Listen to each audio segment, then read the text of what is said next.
Hello! Ito na ang room ni na Ate Rose at Lindy at saka... So, eto na nga mga Habibies. Today is the day! Pumunta na kami ng Boracay and kasama namin ang Habibi Fam. Yan. May iwan muna si Uncle na. Si Uncle naman ay late na nung dumating sa bahay namin. Tapos, tsaka si Tia Julie para sila yung tao sa bahay namin. And then si Happy David susunod bukas. So, kami yung first batch na pupunta ng Boracay para sa aming company outing. Ayan. Excited na ba kayo? Yes! Yes! Let's go! Let's go! Ano na kami? Let's go! Tia Julie, Uncle, kayo naman bahala sa bahay, ha? Magde-date kami. Hello! Bye-bye! Ingat kayo! Mabilis na naman, uuwi din kami agad. Bye-bye! So, antuwin na kami sa airport. Wala na kayo nakalimutan? Wala na po. ID, dala nyo? Okay ha, make sure na kayo nakalimutan. Papunta na kami ng airport. So, sino ang mga first time makakapunta ng Boracay? Kami po, sir. Si Ate Rose, si Lindy, si Princess, first time. Kuya Alvin, ikaw? Tagal lang sir eh, 2006 pa. Si Kuya Aldin, second time na niya. First time daw niya nag-Boracay ay 2006. Ay, ang ganda pa naman Kuya Aldin. Ano pa yun? Virgin pa yun, ano? Hindi pa masyadong commercialized ng mga panahon ngayon. Ngayon, ibang-iba na. Na si Raynon, hindi. Pangalan mo natin na second? Opo, Pangalawa na.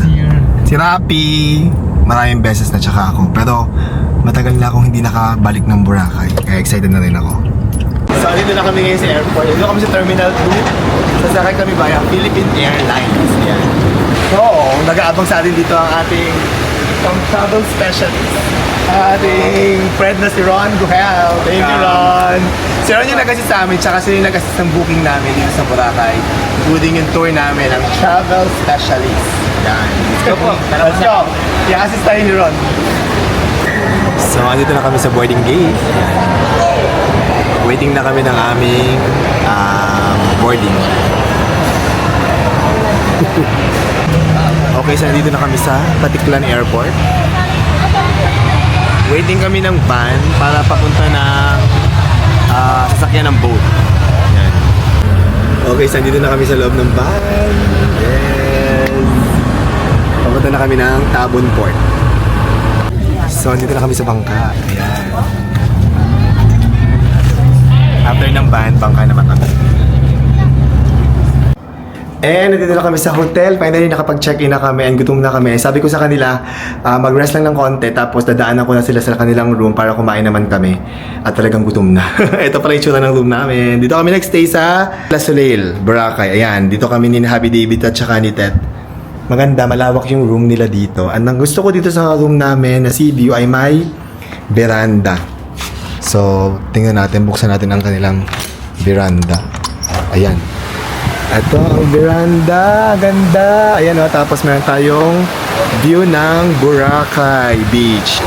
Nagustuhan ko yung room namin dito. Tapos hintayin ko lang si Happy David at saka si Tet na dumating bukas. Kasi sila yung kasama ko sa room dito. So, pupuntahan ko na sila para yayain kumain kasi gutom na kami. So, andito sila. Andito sila Ate Rose yata. 207.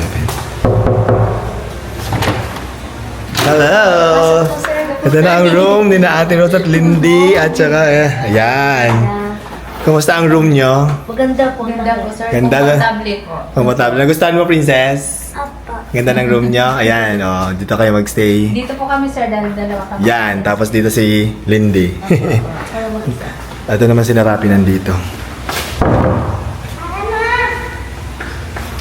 Mag-ready na kayo, kakain muna tayo. Kumpalit mo na kayong chinelas nyo, ha? Gutom na po. Gutom na ano? Gutom ka na, Princess?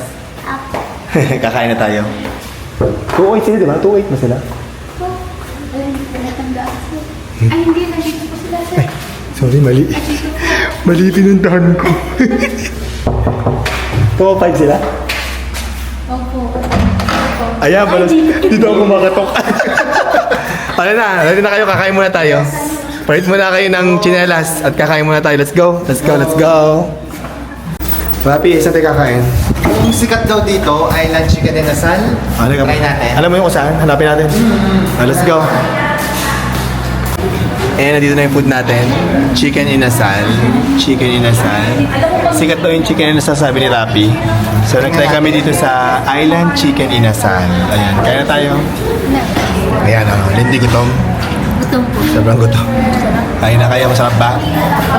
Meron kami pinakbet, meron ding toge, may kansina sa baw. Ayan, mga Sarap na kakamain. Ito na lang, sarap. Sarap. Yung pansit. Sarap ng pansit.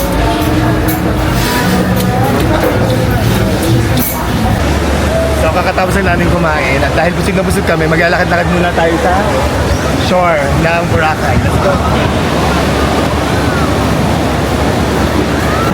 So nakalimutan namin magdala ng chinelas. May chinelas ka chinelas, Rapi?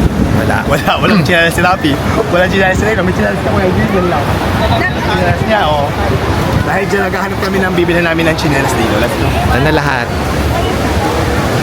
So nakakaloka, hindi lang pala ako ang walang chinelas sa dala, tsaka si Rapi at si Rinon. Pati si Lindy, anong dalang chinelas? Patingin? Yan o, sandals talaga. Si ate o, sandal mo chinelas? Sandals din, tsaka sa dahil dyan, bibili kami ng chinelas. Bibilang ko kayo ng chinelas, let's go! Bibilan natin sila ng chinelas. Kumusta ang paglalakad dyan sa Boracay?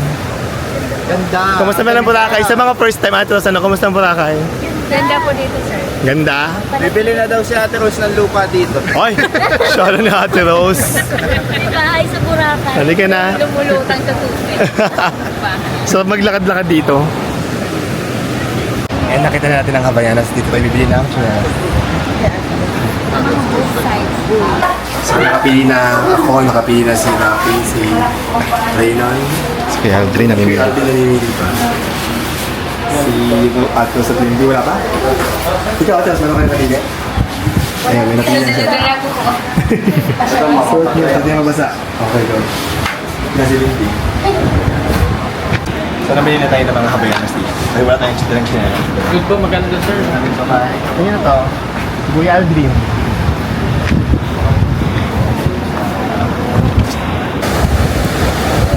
So ayan, nakabili na kami ng mga chinelas at ready na kami for swimming. Charis. Umuulan na lakas. Umaambon ako limlim.